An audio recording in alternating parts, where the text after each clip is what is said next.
I'm really pleased to tell you, is a rape gang survivor. She survived the most horrendous ordeal at the hands of a rape gang over a number of years in her hometown of Barrow in Cumbria. But I'm very pleased to tell you that this is a very brave young lady who has rebuilt her life and is determined not to be ruined by what happened to her. And for that, we salute her.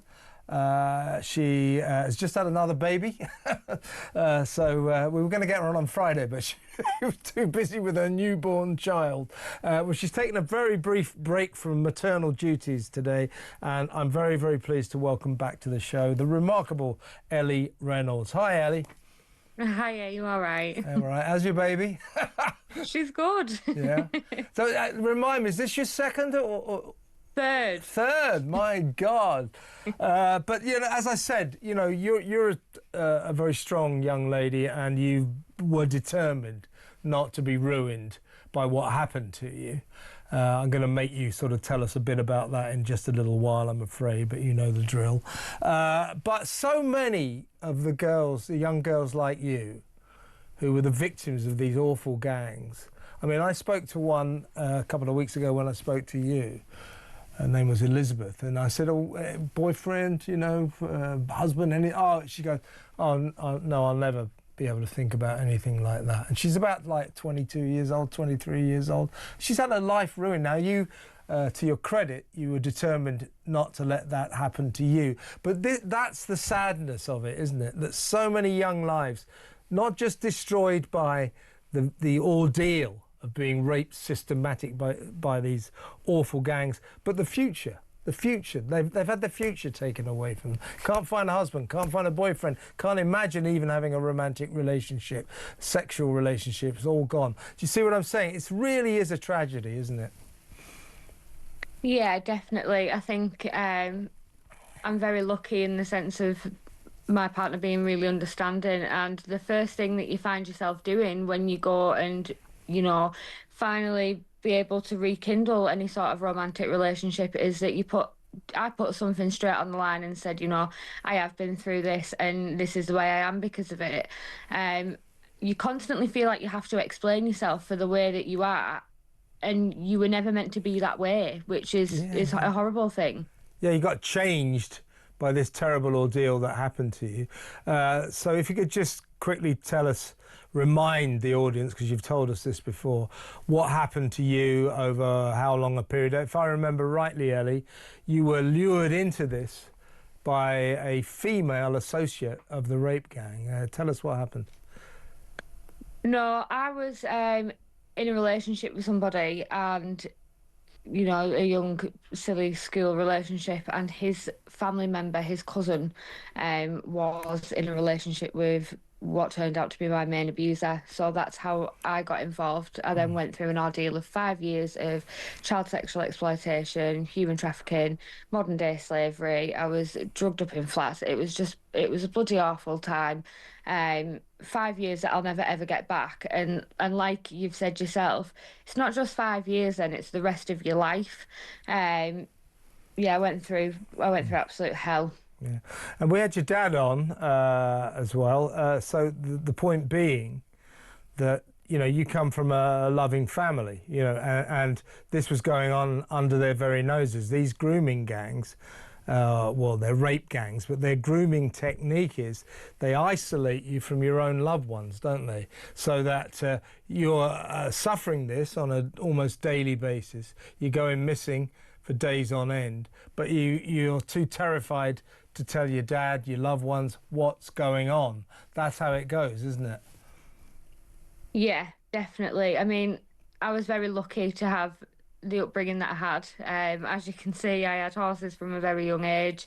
I've had a great family. I have supportive parents. I grew up with 3 sisters. I had absolutely everything in life. And, you know, when you look back on it, it is absolutely gut-wrenching the way that the trauma turns you, because like you said, it does turn you away from everybody that you love, and you end up taking your trauma out on everybody that you love because they're the closest people to you. So I ended up really disassociated and angry and mean and just completely not myself. And it is a shame because my family life was great. There was not a problem. Luckily, like I said, I did have understanding parents and supportive family members, and they understood when they knew what was going on, why I was the way I was. But I also understand that some people aren't as fortunate to have what I had.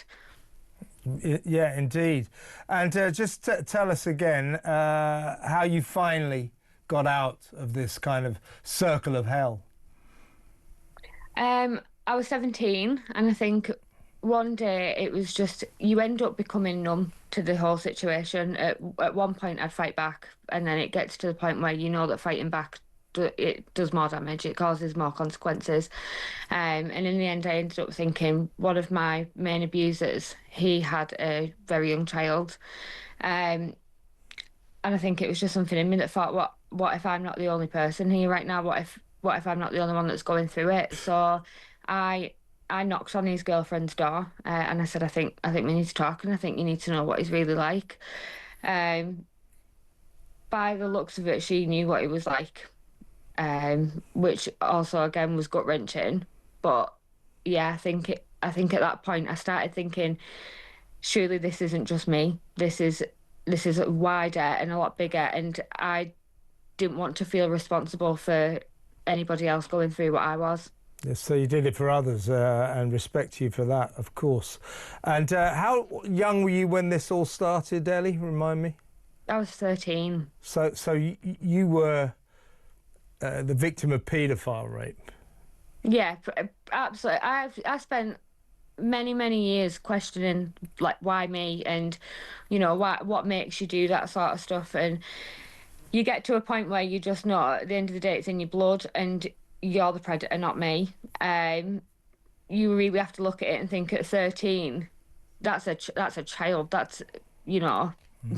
That's a really young child. I didn't even look the same as what I do now. When I look back at photos of myself from 13 years old, I think you really are monsters to be able to do that to a kid. And that seems to be the only power that they have in life, and I pity them for that. Well, that's very kind of you. Yeah. I don't pity them, but you're an amazing person, Ellie. Let's talk about the effect it had on you. I mean, you went to the authorities, and they basically treated you like a troublemaker, didn't they? I use the word authorities very loosely. They're meant to be people that protect you. Absolutely not. So, yes, I did go to the police. Within 24 hours, I was criminalised. There's also a thing called subject access request, which I recommend anybody to do. You get an SAR from authorities or people of power, and it's every document that they've ever written about you. It turns out that these authorities, so the police, children's services, my local school that I was going to, they all had bits of information that were crucial at that point. They were saying, we've arrived at the house that Ellie was trafficked to. It doesn't look like she'd be going there off her own back. We categorise Ellie as risk number 2 for CSE.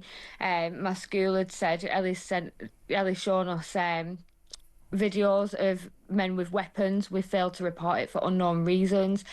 Every single one of them, if they'd have worked together and done the job as people of power, could have hammered down on it a lot quicker. So, back to the police, I think the police have a lovely habit of taking the easier option, which is, oh, she's just a troublesome kid, leave her alone, or she's had a bad childhood, or anything that they can do to sweep under the carpet. There's actually predators going around our streets and taking our children.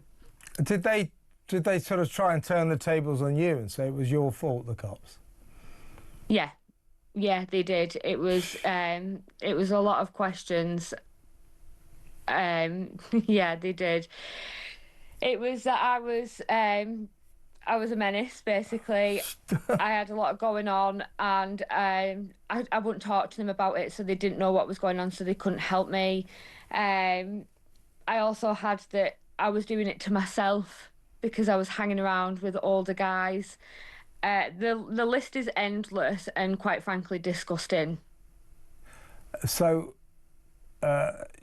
when you read these stories, when you hear and you read and you see on the telly and all that, that the nature of this, the real nature of this grooming gang scandal is this.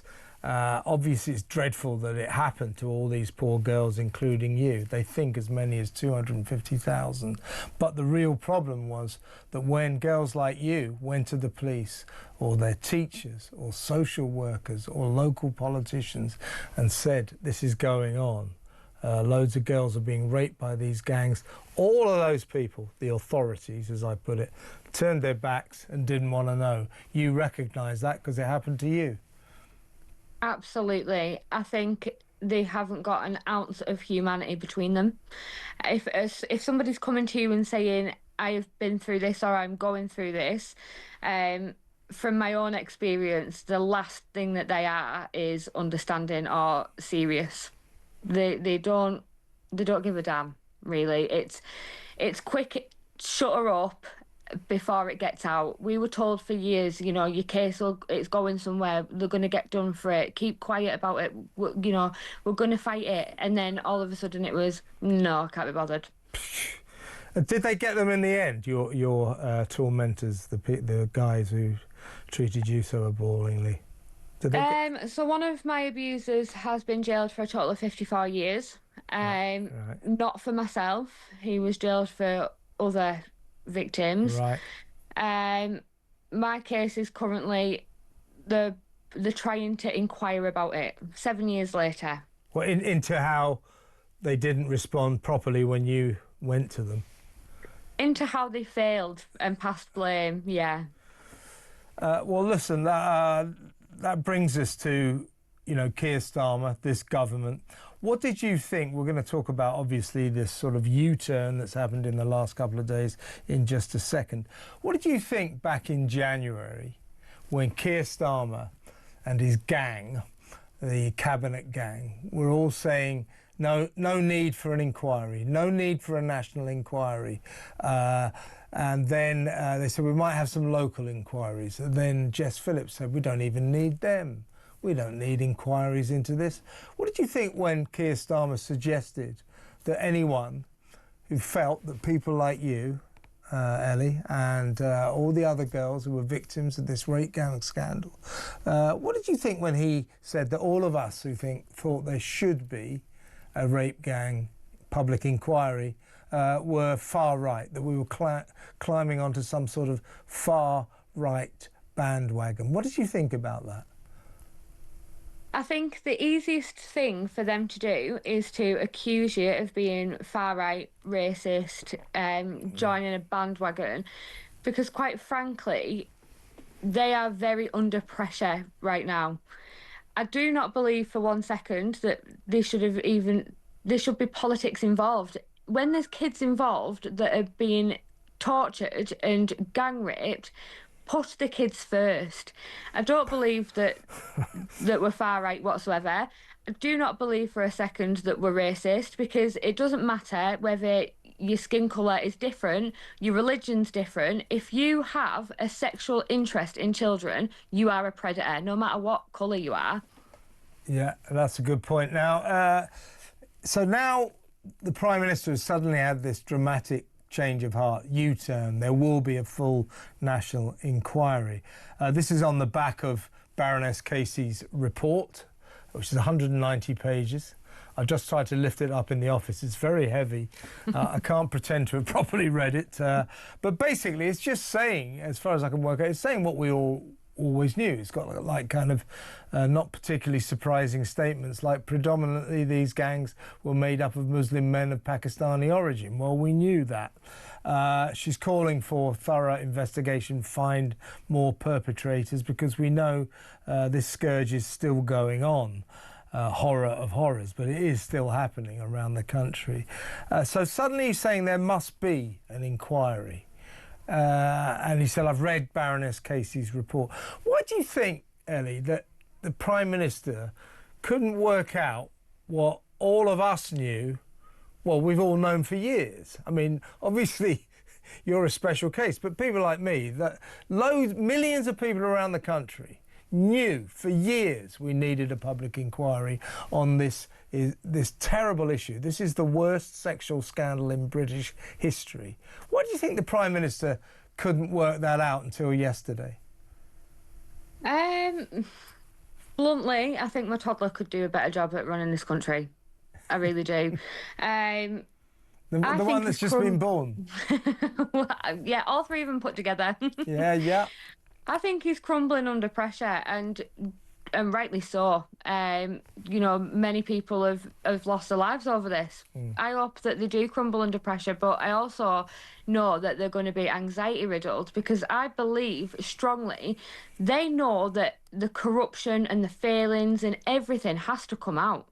And I think that's why 6 months ago they were still trying to keep it quiet, and now they've been left no choice. You're so right. I think they were trying to keep a lid on it because, of course, where most of the rape gangs were operating, they were Labour local councils, Labour administrations. Also, from 2008 until 2013, the Director of Public Prosecutions was one Mr. Keir Starmer. And in that period of time, I don't believe a single rape gang member was arrested, convicted or prosecuted. So he's got questions to answer as well. So I think they thought they could throw a lid on it, shut it all up. But the pressure is too much. Now that we're getting an inquiry, and I think we should at least say that is a good thing. I mean, better than late than never, I guess. What would you like to see out of it? Because the Baroness Casey appears to have recommended that we get the police out and we start finding more of these rape gang members and convict them and prosecute them to get the ones that are still operating. That's very important. So I'm all for that. But as far as I can work out, I could be being unfair to her because I've only had a quick slip through. There's not so much of a stringent call to arrest, find, prosecute, convict those who turned their backs. The police chiefs, the social workers, the teachers, the local politicians, who, when people like you, young girls like you, were saying we're being sexually abused and tortured, all turned round and said, well, you know, we don't really want to know about this because if we take up your case, everyone will think we're racists and Islamophobic. That's what worries me about what may happen now. Would you like to see a priority being given to the tracking down and the prosecution of the people who ignored victims like you? Absolutely. I feel like accountability needs to be taken on all sides. I feel like people need to be thoroughly investigated that have tried to shut it down. People that have failed young girls and boys need to be thoroughly investigated and held to account. I always say, would it be the same if it was a police officer's child? Would it be the same if it was a social worker's child? Because I guarantee they wouldn't shut it down as quick as what they do if it's a normal working class person off the street. I strongly believe that it needs to be prioritised. I'm happy that the inquiry is now coming out because, thankfully, with a bit of luck, many more people are going to be safe. The country might have a bit of a weight lifted off its shoulders, but I do believe that more needs to be put in place. People don't want to talk about it because it's an uncomfortable topic. It doesn't matter. Sometimes you have to be uncomfortable to get it out there. Schools, people should be going into schools and saying what to look out for. They should be going around and educating the police forces and children's services because clearly they need it. They need to be up to date with what grooming gangs actually consist of, what they do, what the tactics are, and where you're going to find them. Absolutely, Ellie, really well said. You put the case fantastically. Well, let's just close on perhaps a little lighter note. What kind of a new baby is it? Is it a boy or a girl? So I've got a little boy and then I've got two girls. Okay. So is this the new one is a little boy? Little girl. A little girl. Okay, what's her name? I've not given a name out. You haven't got a name yet. Okay, and keeping you up? Yeah, she's actually great. We're quite lucky. We've got good kids. Yeah, good. Listen, Ellie, we'll keep in touch. It's a pleasure to know you, and we'll get you on again. And thank you so much for your time, and all the best on the new addition to your family. Pleasure to talk to you. You too. Thank you.